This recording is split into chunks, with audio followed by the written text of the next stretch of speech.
నమస్తే. Parliament elections వేళ తెలంగాణ రాష్ట్రంలో రాజీనామాల రాజకీయం అయితే నడుస్తూ ఉంది.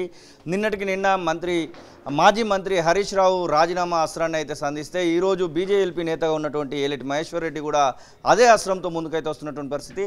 సార్, అసలు మీరు మీ యొక్క లెటర్ ప్యాడ్ని గాంధీ భవన్కు పంపించాల్సినటువంటి అవసరం ఏంది? మీరే రాసి పెట్టచ్చు కదా అదేదో రాజీనామాని. చూడండి, లెటర్ రాస్తే స్పెల్లింగ్ మిస్టేక్ ఉందో, ఫార్మాట్ రాయలేదో, లేకుంటే మీరు ఏదో పొలిటికల్ జిబిక్ కోసం మీరు ఇచ్చినారు అని అనకుండా అదేదో లెటర్ ఆయనకి పంపిస్తే ఆయనే టైప్ చేసి రమ్మని నేను సంతకం చేస్తాను. ఆయన లెటర్ రేటు నా లెటర్ రేటు మీద ఇద్దరం పోయి సంతకం చేద్దాం. నేను ఒకటే అడుగుతున్నాను, నువ్వు డిసెంబర్ 9 నెరవేర్చలేదు, 100 రోజులను నెరవేర్చలేదు, ఆగస్టు 15 అంటూ ఆగస్టు 15 కన్నా నెరవేరుస్తావా? ఇచ్చిన హామీలన్నీ నువ్వు ఇచ్చినటువంటి హామీలన్నీ నెరవేర్చి నేను నా రాజీనామాను సమర్పించి దాన్ని యాక్సెప్ట్ చేయించు. మన జీవితంలో నేను రాజకీయం జోలికి రాను.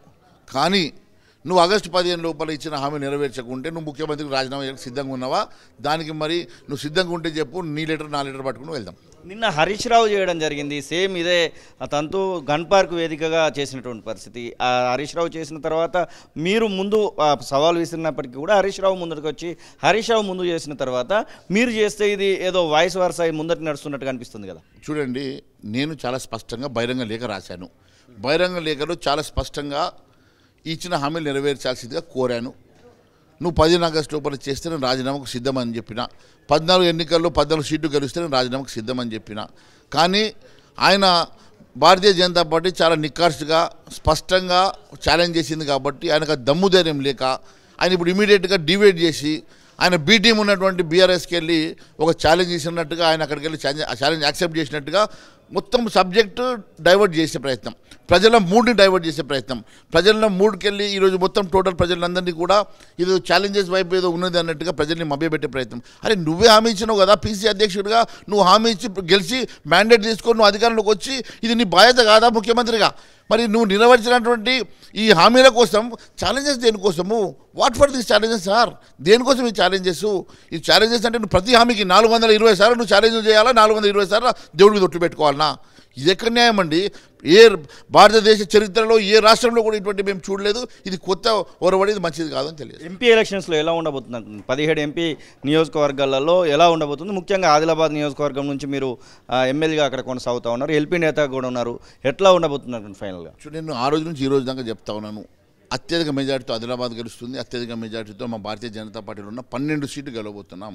నేను ఆ రోజు చెప్పాను, కనీసం 10 సీట్ల నుంచి 12 సీట్లు భారతీయ జనతా పార్టీ గెలవబోతుంది. ఆ రోజు నుంచి ఈ రోజు దాకా ఒకటే మాట మీద ఉన్నాం. మేము రోజు ఒక మాట మాట్లాడేది లేదు. ఖచ్చితంగా భారతీయ జనతా పార్టీ 10 నుంచి 12 సీట్లు గెలుస్తుంది. Thank you.